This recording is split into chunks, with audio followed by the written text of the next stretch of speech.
നോക്ക്, ശ്രദ്ധിക്കൂ, നോക്കൂ മക്കളെ. 10 മാർക്കിൻ്റെ ക്വസ്റ്റ്യനാണ്. കാണുമ്പോൾ ചെറിയ സാധനം കണ്ട. അപ്പം നമ്മളിങ്ങനെ വിചാരിക്കും എക്സാമിലൊക്കെ ഇത് കണ്ടാൽ ഇത് ഞാൻ പൊളിച്ചടക്കും, ഇത് ഞാൻ കലക്കും, ഇത് 10 മാർക്കുണ്ട് കിട്ടിയത് 11 മാർക്ക് ചിലപ്പോൾ കിട്ടും എന്നൊക്കെ വിചാരിക്കും. പക്ഷെ കുറച്ച് പ്രശ്നമുണ്ട്. ഓക്കെ അല്ലേ? യെസ്. അപ്പോൾ ഇത് മാത്തമാറ്റിക്കലി ഒക്കെ ചെയ്യാൻ ഭയങ്കര ബുദ്ധിമുട്ടാണ്. നമുക്കൊരു അസംഷൻ കൊടുത്ത് ചെയ്താൽ ടപ്പെന്ന് പറഞ്ഞ് കത്തും. മാഷത്തിൽ കിടിലൻ സാധനം ഞാൻ പറഞ്ഞുതരാം. 2 വർഷത്തെ സെയിൽസ് വന്നിട്ടുണ്ട്. എത്രയാണ്? 10 ലക്ഷത്തിൽ നിന്ന് എത്ര ആയിട്ടുണ്ട് മക്കളെ? 16,80,000. അപ്പോൾ സെയിൽസ് കൂടിയിട്ടുണ്ട് അല്ലേ? സെയിൽസ് കൂടണമെങ്കിൽ എങ്ങനെ, എന്താ കൂടേണ്ടത് ഒന്ന് ആലോചിച്ച് നോക്ക്. സെയിൽസ് കൂടണമെങ്കിൽ എന്ത് കൂടണം? സെയിൽസ് റുപ്പീസ് കൂടണമെങ്കിൽ 2 കാര്യങ്ങൾ. ഒന്നിലേക്ക് സെല്ലിംഗ് പ്രൈസ് കൂടണം, അല്ലെങ്കിൽ എന്ത് കൂടണം? യൂണിറ്റ് കൂടണം. വിൽക്കുന്ന യൂണിറ്റ് കൂടിയാലും കൂടും, അല്ലെങ്കിൽ ഒരെണ്ണം വിൽക്കുന്ന സെല്ലിംഗ് പ്രൈസ് കൂടിയാലും എന്ത് ചെയ്യും? കൂടും. ഓക്കെ അല്ലേ? ഇവിടെ 2 ഉണ്ട് എന്നുള്ളത് ഇവിടെ ഓൾറെഡി പറഞ്ഞിട്ടുണ്ട്. ഇവിടുത്തെ റീസൺ കണ്ട, 2 എണ്ണം താഴത്ത് തന്നിട്ടുണ്ട്. 3 എണ്ണം ഉണ്ട്. അതിൽ 2 എണ്ണം ഏതാണ്? ഇൻക്രീസ് ഇൻ സെല്ലിംഗ് പ്രൈസ് ഉണ്ട്, ഇൻക്രീസ് ഇൻ സെയിൽസ് വോളിയം ഉണ്ട്. ക്ലിയർ അല്ലേ? ഓക്കെ ആണോ? മനസ്സിലായ? എനിക്ക് ഒന്നുകൂടെ പറയണം. ഇയർ 1 10 ലക്ഷം രൂപ സെയിൽസ് ഉണ്ടായിരുന്നത് 16,80,000 കൂടിയിട്ടുണ്ട്. അതിൻ്റെ കാരണങ്ങൾ ഏതാണെന്ന് നമ്മളിത് നോക്കാതെ തന്നെ പറഞ്ഞു.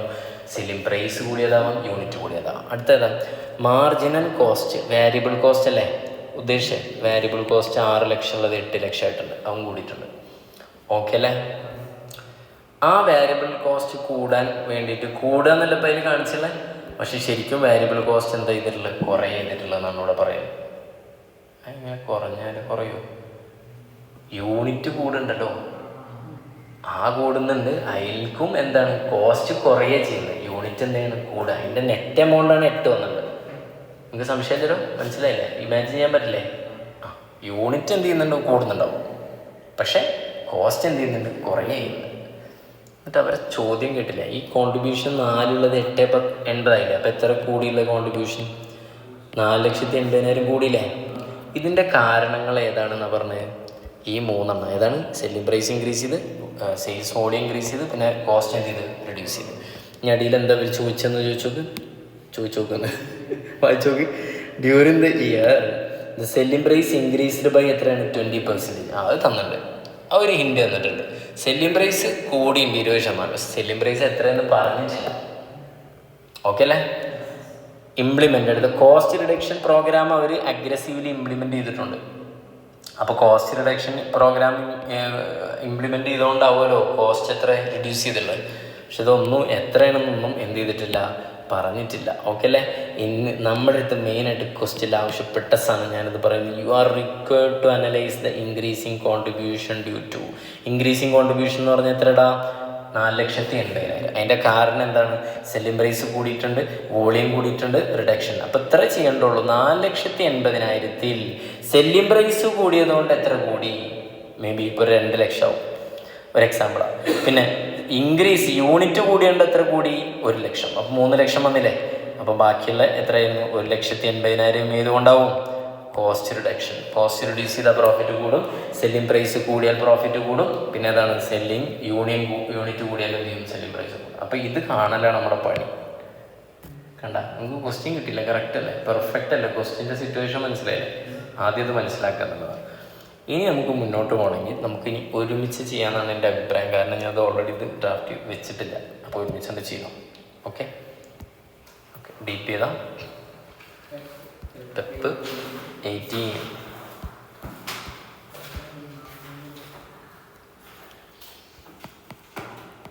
Step 18.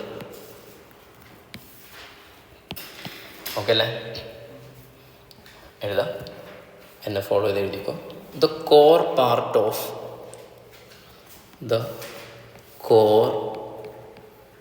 part of this question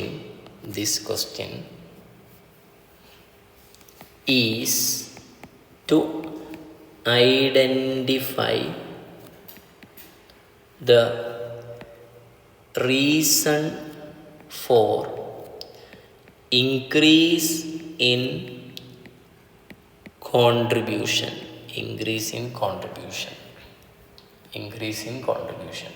എത്രയാണ് ഇൻക്രീസിങ് കോൺട്രിബ്യൂഷൻ? ദാറ്റ് ഈസ് പറയും 4,80,000 80,000.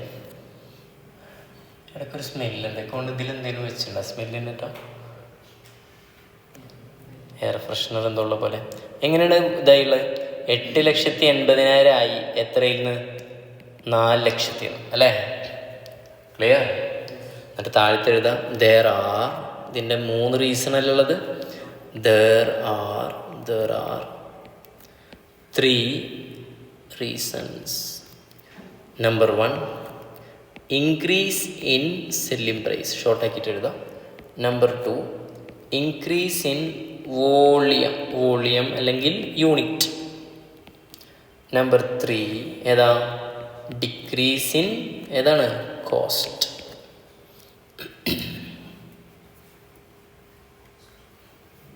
ഓക്കെ അല്ലേ?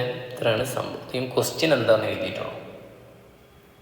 ഓക്കെ, ഇനി ശ്രദ്ധിച്ചോ, അടിപൊളി സാധനങ്ങളാണ്. നമ്മളൊരു അസംഷൻ കൊടുക്കുക. നമുക്ക് മുന്നോട്ട് പോകണമെങ്കിൽ ഇപ്പോൾ എന്താ ഇവിടെ ഉള്ളത്? ഒരു ഹിൻ്റ് എന്താ തന്നിട്ടുള്ളത്? സെല്ലിംഗ് പ്രൈസ് 20% കൂടിയെന്ന് തന്നിട്ടുണ്ട്.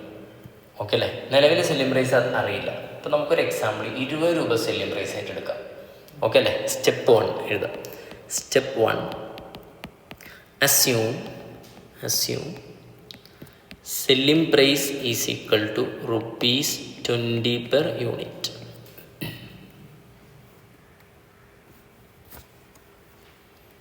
അങ്ങനെയാണെങ്കിൽ നിലവിലെ യൂണിറ്റ് കണ്ടെത്തിക്കൂടെ? therefore ഏതാ? Current unit. നിലവിലെ യൂണിറ്റ് എത്രയാണ്? മൊത്തം ടോട്ടൽ സെയിൽസിനെ എന്തുകൊണ്ട് ഡിവൈഡ് ചെയ്താൽ മതി? സെല്ലിംഗ് പ്രൈസ് പെർ യൂണിറ്റ് കൊണ്ട് ഡിവൈഡ് ചെയ്താൽ പോരെ? എത്ര വരും? 10,00,000 divided by 20 is equal to എത്രയാണ്? 50,000. സെറ്റല്ലേ?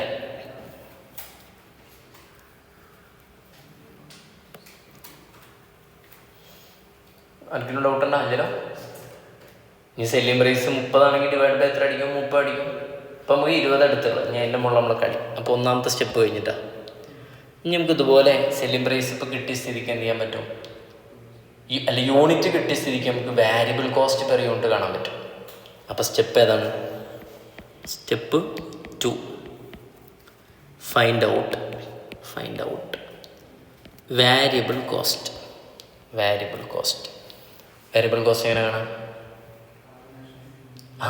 ഇപ്പോഴത്തെ നിലവിലെ മാർജിനൽ ടോട്ടൽ വാരിയബിൾ കോസ്റ്റ് നമുക്കറിയാം. വാരിയബിൾ കോസ്റ്റ് പെർ യൂണിറ്റ് കാണാം. Total variable cost is equal to എത്രയാണ്? 6 lakh. നമ്മൾ കാണാൻ പോകുന്ന വാരിയബിൾ കോസ്റ്റ് പെർ യൂണിറ്റ് ആട്ടോ. ഹെഡിങ് എഴുതണേ, ഞാൻ സ്പെസിഫിക്കലി പറഞ്ഞില്ല, പെർ യൂണിറ്റ് ആണ്. അപ്പോൾ 6,00,000 ഡിവൈഡഡ് ബൈ 50,000 എത്ര വരും? ₹12. അപ്പോൾ വാരിയബിൾ കോസ്റ്റും കിട്ടി. അങ്ങനെയാണെങ്കിൽ കോൺട്രിബ്യൂഷൻ പെർ യൂണിറ്റ് കണ്ടുകൂടെ? Contribution per unit is equal to selling price എത്രയാണ്? 20 മൈനസ് വാരിയബിൾ കോസ്റ്റ് 12. അപ്പോൾ എത്ര വരും? 8 പെർ യൂണിറ്റ് വരും. 8 per unit contribution per unit. Okay അല്ലേ? നിങ്ങൾക്കൊന്നുകൂടെ കൺഫർമേഷൻ വേണമെങ്കിൽ ഒരു പണി പറഞ്ഞിട്ടേ, ടോട്ടൽ കോൺട്രിബ്യൂഷൻ എങ്ങനെ കാണാം? എത്ര യൂണിറ്റാണ്? 50,000 ഇൻറ്റു 8 അടിച്ചാൽ കിട്ടൂലേ? എത്ര വരും? 4,00,000. ശരിയല്ലേ? അപ്പം നമ്മുടെ ക്വസ്റ്റ്യനായിട്ട് മാച്ച് ചെയ്യലല്ല. സെറ്റല്ലേ? സെല്ലിംഗ് പ്രൈസ് എത്ര എടുക്കുക? ആണെങ്കിൽ 50 എടുക്കുക, 100 എടുക്കുക. പക്ഷെ ഒക്കെ എടുത്താൽ തന്നെയാണ് എന്ത് പാറ്റേൺ വരെ. ഓക്കെ അല്ലേ? വേണമെങ്കിൽ അണ്ടറിൽ എഴുതിക്കോ. ഇവിടെ ഇങ്ങനെ അടിയില്ല. 4,00,000 ഡൗൺ ആയിട്ട് എഴുതിക്കോ. Match this match with the question. This match with the question. അത് ക്വസ്റ്റ്യനായിട്ട് എന്ത് ചെയ്യുന്നുണ്ട്? മാച്ച് ആവുന്നുണ്ട്. ഓക്കെ അല്ലേ?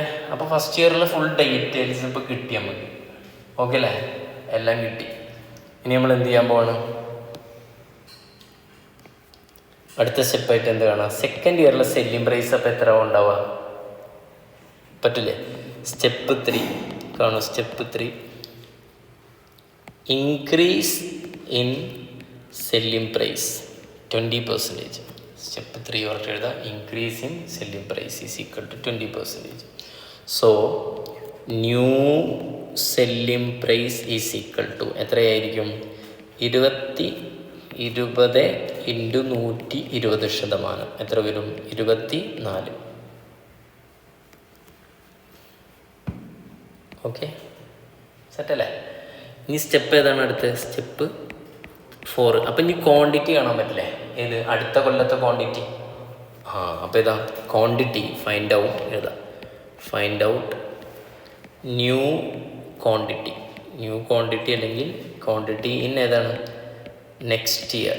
ക്വസ്റ്റിൽ എന്താ ഒരു പറഞ്ഞ ഇയർ എന്നല്ലേ തന്നെ. നെക്സ്റ്റ് ഇയർ ആണ് കൊടുത്താൽ മതി. എങ്ങനെ വേണം?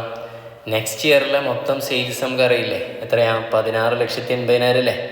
അതിൻ്റെ സെയിൽസ് യൂണിറ്റും അല്ലേ, ഒരു സെയിൽസ് യൂണിറ്റ് അറിയില്ല, ഒരെണ്ണത്തിൻ്റെ പൈസ അറിയാം. എത്ര? 24. 70,000 യൂണിറ്റ്.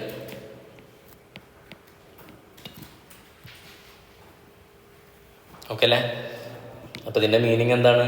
ഫസ്റ്റ് ഇയറിലെ സെയിൽസ് എത്രയായിരുന്നു? 50 യൂണിറ്റിൽ നിന്ന് 70. അപ്പോൾ യൂണിറ്റ് എത്ര ഇൻക്രീസ് ചെയ്ത്? 20,000. Therefore, unit increased by 20,000. Unit increased by 20,000. Increased by 20,000. എങ്ങനെ കിട്ടിയെന്ന് എഴുതി വെക്കാം. 70,000 ആയിരുന്നു പുതിയത്, പഴയത് എത്രയായിരുന്നു? 50. 50 നിന്ന് 70 പോയി.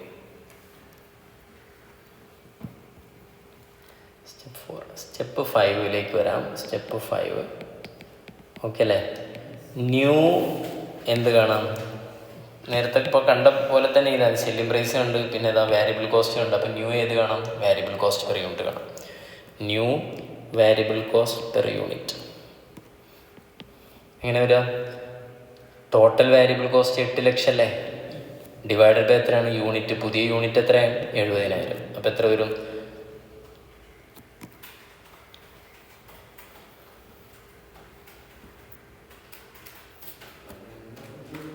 11.43. കറക്റ്റ് 3.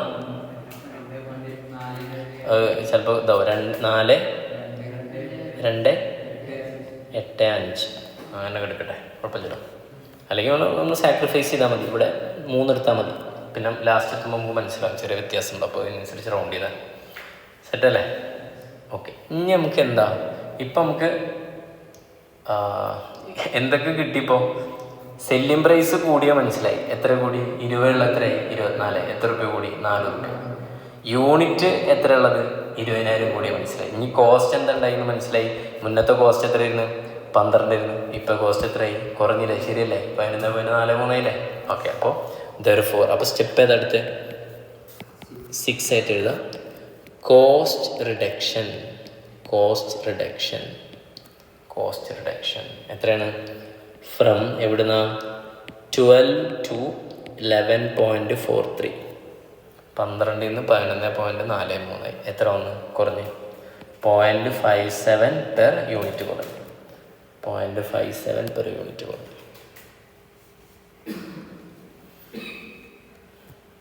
ഓക്കെ അല്ലേ? ഇനി സ്റ്റെപ്പ് ഏതാ? ലാസ്റ്റ് സ്റ്റെപ്പ് ഏതാണ്? 7. Now we can. നമുക്ക് പോയിന്റ് മനസ്സിലായില്ല. അപ്പം നമുക്ക് 3 എണ്ണത്തിൻ്റെയും സാധനങ്ങളൊക്കെ കിട്ടിയിട്ടുണ്ട്. ഇത് നിങ്ങൾക്ക് ഏത് നമ്പർ കൊടുത്തും ചെയ്യാം, പക്ഷേ അതിനനുസരിച്ച് മാറ്റങ്ങൾ ഉണ്ടാവും. പക്ഷേ ഫൈനൽ ആൻസർ ഇനിയുള്ളത് കറക്റ്റ് ആയിരിക്കും. സ്റ്റെപ്പ് 7 എന്താണ്? നൗ വി ക്യാൻ എഴുതാം. We can find out the reason for increase in contribution of rupees 4,80,000. Now we can find out the reason for increase in contribution 4,80,000. Number 1, first reason ada edha. Reason 1 എന്തായിരുന്നു? reason 1 due to ഏതാ? First നമുക്ക് increase in selling price അല്ലേ മക്കളെ? Due to increase in selling price. നമുക്കറിയാലോ increase in selling price. 24 ഉള്ളത് എങ്ങോട്ടായി? തെറ്റിപ്പോയി. 20 ഉള്ള എന്തായി? 24 ആയി. 22 എത്ര ആക്കി? 24. ദാറ്റ് ഈസ് ഈക്വൽ ടു എത്രയാണ്? 4.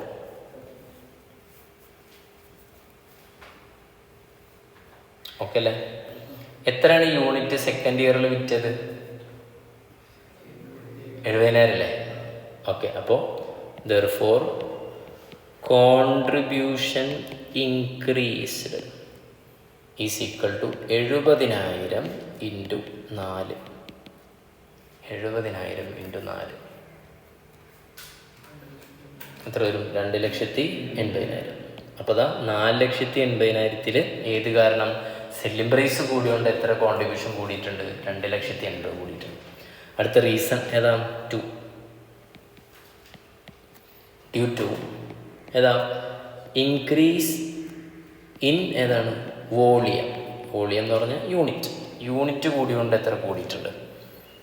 എത്രയാണ് എക്സ്ട്രാ യൂണിറ്റ് കൂടിയില്ല മക്കളെ? 20,000 അല്ലേ? സംശയമില്ലല്ലോ. ഇൻറ്റു ഒരു യൂണിറ്റിന് എത്ര കോൺട്രിബ്യൂഷൻ ഉള്ളത് നമ്മൾ കണ്ടെത്തിയിട്ടുണ്ടല്ലോ. Contribution per unit 8. ഓക്കെ അല്ലേ? അപ്പോൾ എത്ര വരും?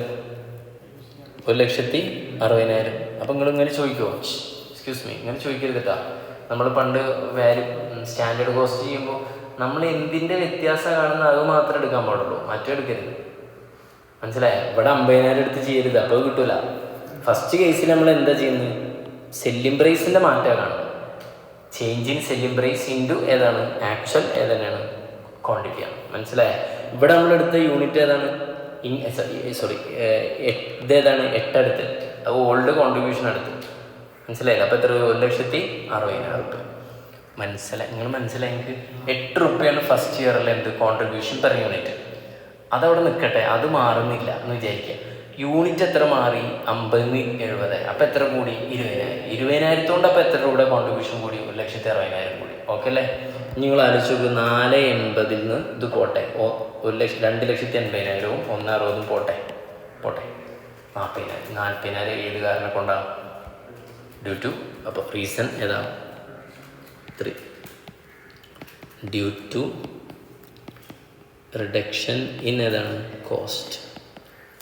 Reduction in cost. നമുക്കറിയാം റിഡക്ഷൻ ഇൻ കോസ്റ്റ് എത്ര ഉള്ളത്? എത്ര യൂണിറ്റ് നിങ്ങൾ വിറ്റത്? സെക്കൻഡ് ഇയർ 70,000 അല്ലേ? ഒരു യൂണിറ്റിൽ എത്ര റിഡക്ഷൻ വന്നിട്ട് നമ്മൾ കണ്ടെത്തിയിട്ടുണ്ട്? 57 പൈസ. അപ്പോൾ എത്ര വരും? 70,000 ഇൻറ്റു 0.57. അവിടെ അല്പം റൗണ്ട് ചെയ്ത് കറക്റ്റ് കിട്ടൂല. എത്ര? 39,900. നമ്മൾ വലിയ റൗണ്ടിങ്ങാണ് ചെയ്തിട്ടുള്ളത്. അപ്പോൾ നമുക്ക് വേണമെങ്കിൽ അവിടെ ഇതാക്കാം. ഓർ എത്രയെന്ന് എഴുതിയാൽ മതി? 40,000. ഓക്കെ അല്ലേ? ഫൈനലി നമുക്ക് ഇങ്ങനെ ഒന്ന് വരച്ച് വെക്കാം. നമുക്ക് ഇൻക്രീസ് ഇൻ ഏതാണ് പറയും? ഇൻക്രീസ് ഇൻ കോൺട്രിബ്യൂഷൻ എന്ന് പറഞ്ഞിട്ട് 4,80,000 എഴുതാം. എന്നിട്ട് അതിലിങ്ങനെ ഒരു ചാർട്ടാക്കിയിട്ട് ആ 3 റീസൺ. ഒന്ന് എഴുതിരുന്നു increase in increase in selling price. അതുകൊണ്ട് എത്ര ഉണ്ടായത്? 2,80,000 കൂടിയത്. പിന്നെ ഏതാണ്? ഇൻക്രീസിങ് ഏതാണ്? വോളിയം. അതുകൊണ്ട് എത്ര കൂടിയത്? 1,60,000. പിന്നെ ഡിക്രീസിങ് ഏതാണ്? കോസ്റ്റ്. അതുകൊണ്ട് എത്രയാണ് പ്രോഫിറ്റ് കൂടിയത്? 40,000. Okay, this is A standard question. Okay.